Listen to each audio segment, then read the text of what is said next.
O Phoenix Suns foi um dos melhores e mais divertidos times de se acompanhar nos anos 2000 e em certo ponto eram considerados como sérios candidatos a serem campeões e chegaram bem perto disso. Porém, parece que isso aconteceu há muito tempo, porque agora a maioria de nós o vemos como o constante pior time da NBA, que a cada temporada continua cumprindo essa expectativa e decepcionando seus fãs, que a esse ponto parece que só espera a loteria do draft, já que as suas esperanças quanto ao time quase que acabaram. Mas como isso aconteceu? Vamos ver no vídeo de hoje. A equipe do Phoenix Suns se encontrava como uma das principais da NBA na metade dos anos 2000, iniciando cada temporada como um possível candidato ao título da NBA, e eles conseguiam fazer isso através de uma estratégia revolucionária criada por um gênio ofensivo, Mike D'Antoni. Apelidado de 7 segundos ou menos, o time do Suns criou um dos melhores ataques da história da NBA, mas como isso? Primeiro sendo comandados pelo duas vezes MVP Steve Nash, que usava sua inteligência para ditar o ritmo do ataque, junto com outro grande atleta, Amar'e Stoudemire, um pivô atlético que formava uma dupla com Nash, que através de jogadas de pick and roll era quase impossível de serem parados, já que além dos dois incríveis atletas, eles eram rodeados por muitos arremessadores, o que impedia que seus rivais fechassem o garrafão. Seu sucesso os levou constantemente aos playoffs, inclusive às finais de conferência, porém esse time parecia estar sempre batendo em uma parede que normalmente era o San Antonio Spurs, gerando uma das maiores rivalidades da NBA no tempo. A tensão entre os dois times era enorme, isso gerou várias controvérsias, tantas que podemos fazer até um vídeo sobre elas, mas isso fica para outro dia. Em 2010, eles finalmente conseguiram passar pelo Spurs a caminho de mais uma final de conferência. Infelizmente, eles encontraram Los Angeles Lakers e não conseguiram seu objetivo de chegar às finais da NBA e disputarem um título. Infelizmente também, essa seria a última vez que o time do Suns chegaria à pós-temporada, e agora a equipe de Phoenix é o segundo time que está há mais tempo sem chegar aos playoffs, atrás apenas do Sacramento Kings. Agora tem uma diferença. Enquanto o Kings parece estar melhorando a cada temporada e honestamente parece estar a um passo de voltar à pós-temporada, o Suns parece ficar pior a cada ano que passa.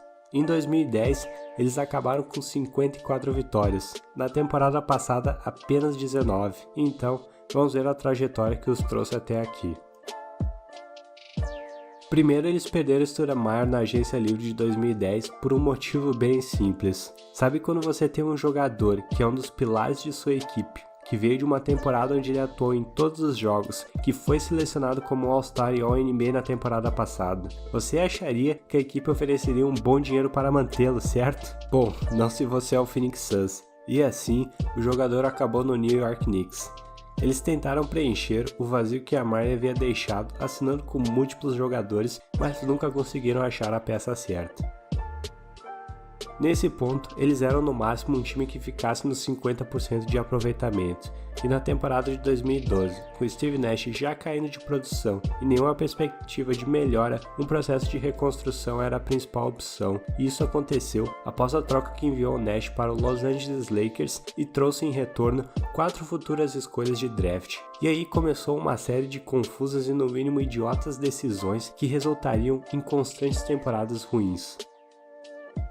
Começando por Goran Dragic. O time de Phoenix assinou com ele como um agente livre na esperança de ser o futuro armador da equipe e felizmente ele mostrou que tinha habilidade de ser um armador titular na NBA. O que é confuso é que um ano antes ele foi trocado com o Houston Rockets junto com uma escolha de draft por Aaron Brooks. Então, eles basicamente perderam uma escolha de primeiro round ao invés de serem pacientes e apostarem na evolução de seu jogador. Em 2013, eles presenciaram o que pode ser considerado seu melhor verão, quando eles conseguiram adquirir várias escolhas, além de jogadores como Gerald Green e Eric Bledsoe através de trocas. Com isso, eles conseguiram surpreender a liga e ganhar 48 jogos, e nesse ponto, parecia que o retorno aos playoffs era só uma questão de tempo. Então, na agência livre de 2014, eles tinham uma base sólida com 2 excelentes armadores que, mesmo sendo baixos, ainda faziam bem seu trabalho. A principal deficiência da equipe era a posição de pivô, então você acharia que eles iriam atrás de um pivô, certo? Com isso em mente, o Suns decidiu trocar por Isaiah Thomas, custoso os seus gloriosos 1,75 de altura. Agora, Thomas vinha de uma sólida temporada pelo Sacramento Kings e poderia até chegar na titularidade, só que o Suns já tinha um armador titular em Dragic e outro em Bledsoe. As preocupações de ter 3 armadores com características similares eram óbvias e o próprio Dragic mostrou tais preocupações. Agora, para deixar o armador tranquilo, o Suns prometeu que seu papel não diminuiria como o principal jogador para carregar a bola, algo que contradizia o que eles tinham havido prometido para Thomas quando eles falaram que seu papel seria maior no ataque do time. O resultado disso foram os 2 jogadores demandando serem trocados na metade da temporada e toda a química que eles haviam criado na última temporada basicamente desapareceu.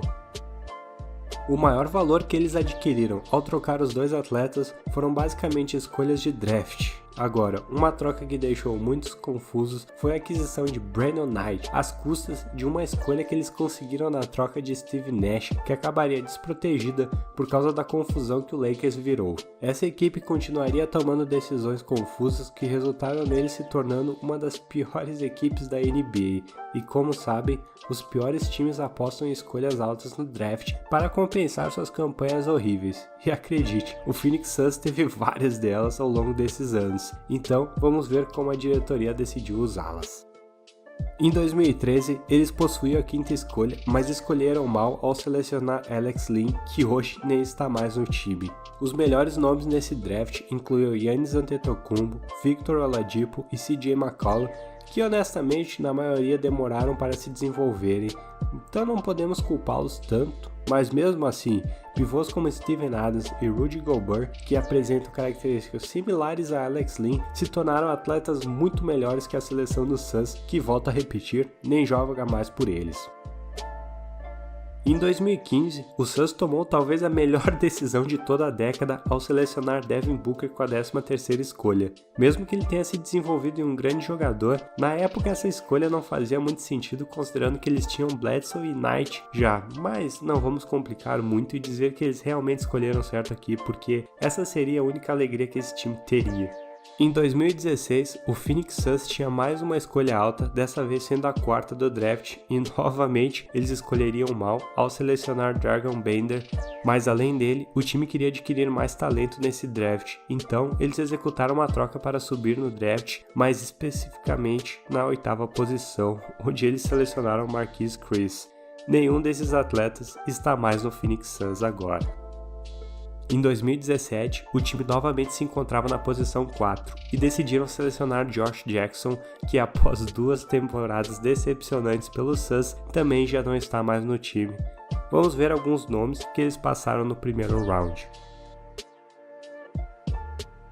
Em 2018, eles finalmente conseguiram a primeira escolha do draft e a usaram para selecionar DeAndre Ayton. Agora, eu poderia sentar aqui e falar que Doncic é o melhor do draft e tudo mais, porém honestamente, Ayton também é muito promissor e temos que esperar para ver o que vai acontecer com ele, mas não vou dizer que foi uma má escolha. Nesse draft, eles decidiram novamente trocar para subir nele e selecionar Michael Bridges. Agora, o que é estranho é que essa escolha era originalmente do próprio Suns. Essa foi a escolha que eles trocaram para adquirir Brandon Knight, e no final, perderam 2 escolhas para conseguir uma que era deles originalmente.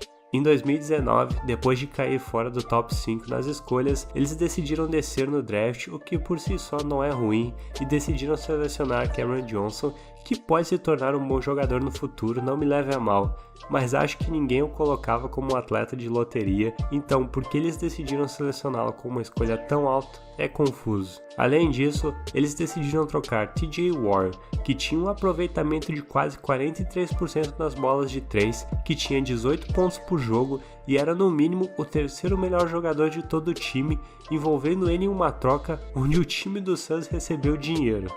É isso, dinheiro, mais nada. Nenhuma escolha, nenhum jogador, somente dinheiro.